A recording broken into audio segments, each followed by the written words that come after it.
The forests of Prince George's County, Maryland, hold many secrets, but locals know one rule above all others: never venture into these woods alone after dark. What I'm about to tell you isn't a campfire story. It's not some internet creepypasta created for clicks. This is a legend born from real events, real places, and real fear. A creature that has stalked these woods for generations. The Goatman of Prince George's County. Welcome to Urban Nightmare Chronicles. I recommend you don't watch this alone. The most common origin story begins here at the Beltsville Agricultural Research Center. Established in 1910, this sprawling 500-acre federal research facility has conducted thousands of experiments on livestock and agricultural science. But according to local legend, sometime in the 1960s, one scientist's experiments crossed a line. Some say he was working with goat DNA, attempting to create a hybrid that would revolutionize meat production.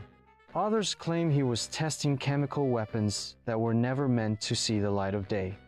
Whatever the truth, something went catastrophically wrong. The scientist disappeared, and so did several research animals. But the story was quickly buried. Too quickly, according to some former employees. Former employee.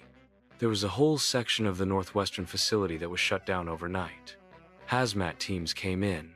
We were told there had been a chemical leak. But why would they bring in armed guards for a chemical leak? Whatever happened inside those walls has remained classified. But something escaped. Something neither fully man nor fully animal. The first sightings began just weeks later. Fletchertown Road cuts through some of the densest woodland in Prince George's County. It was here that the first documented encounters with the creature occurred.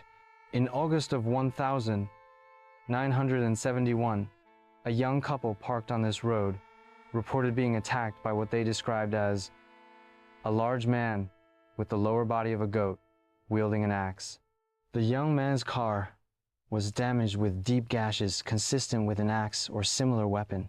The official police report dismissed it as vandalism, but Officer Marcus Denby noted something unusual. Retired officer. Those gashes in the car weren't made by any human vandal I ever saw. They were too deep, too powerful, and there were tufts of hair caught in the metal. Lab said it was goat hair, but no goat I know can swing an axe with enough force to nearly cut through a car door. By 1973, the encounters had escalated. Over a dozen pets were found decapitated in the area surrounding Fletchertown Road and Governor Bridge. The killings followed a pattern radiating outward from the northwestern section of the Agricultural Research Center. Local resident. My grandfather used to tell us about it to keep us from going into the woods. Said the Goatman would take our heads just like he took the neighbor's dog's head back in '75. Everyone I grew up with knew someone who'd seen it. My cousin swears he saw it crossing Powder Mill Road one night, carrying something over its shoulder. Those woods behind Fletchertown? We don't go there. Not worth the risk. News anchor. Local authorities continue to search for 3 teenagers last seen near Governor Bridge Road on Friday night. Their vehicle was found abandoned with significant damage.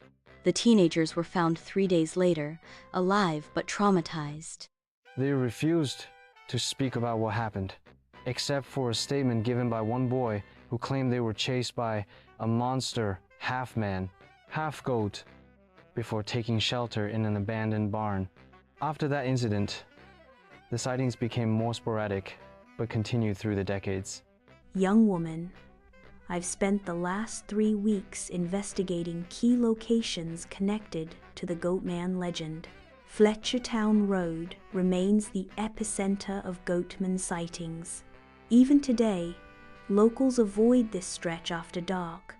It was just off this road where I found something unusual. These marks were fresh, made within the last day or two according to the still seeping sap. Whatever made them had to be at least 7 feet tall. This area has an unusual number of missing pet reports compared to surrounding counties.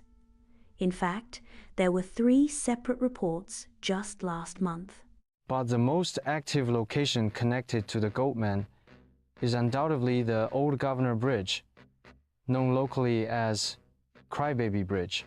Local legend says, if you stand on this bridge at midnight, you'll hear the cries of a baby, or something pretending to be a baby.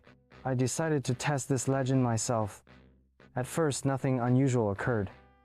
Wait, do you hear that? That's not coming from the bridge. It's coming from the woods. I know I shouldn't investigate strange sounds in the woods at midnight, but oh my God, something was watching me. I only caught a glimpse, but it was large, moving on two legs, and it left these. I'm not saying this is definitive proof of the Goatman, but I can't explain what made this print either. After 3 weeks of investigation, I finally found someone willing to speak about their direct encounter with the creature.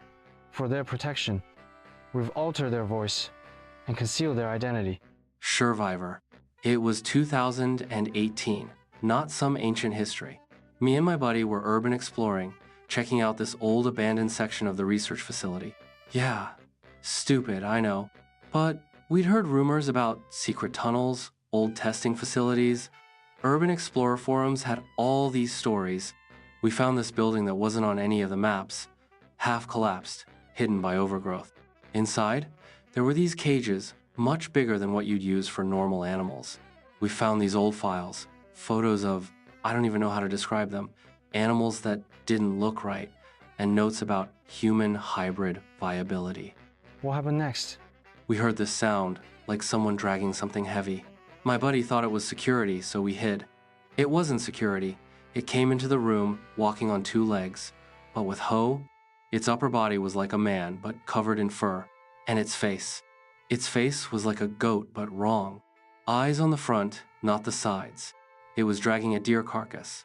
We were frozen. It started feeding, tearing the deer apart. Then it just stopped and looked directly at our hiding spot. It could smell us. We ran. I never ran so fast in my life. It followed us all the way to the fence. My buddy's leg got caught as we were climbing over. I never saw him.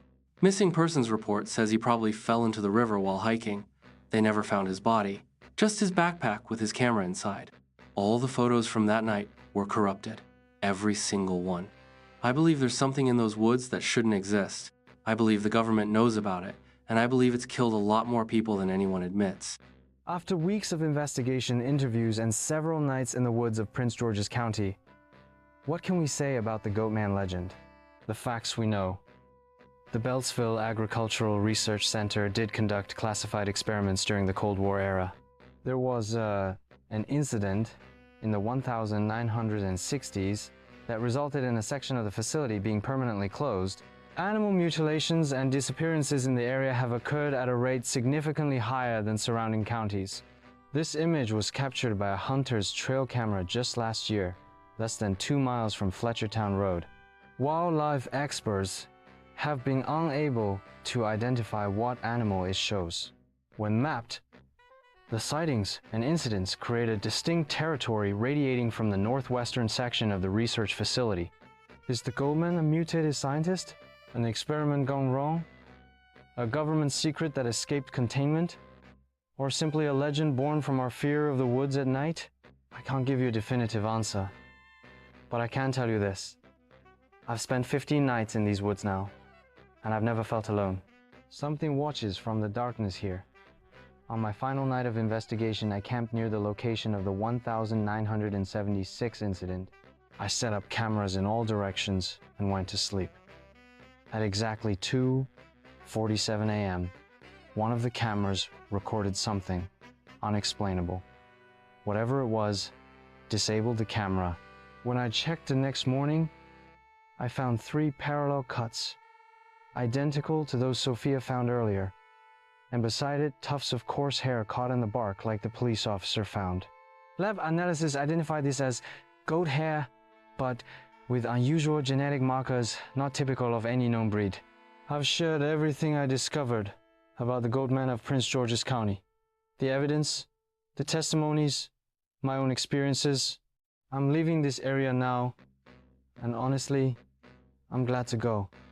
There's something primal about these woods that awakens old fears. That's strange. One of my motion-activated cameras just sent an alert. It's the one I set up near my campsite from last night. Let me check what it captured. Oh my god. There's someone here.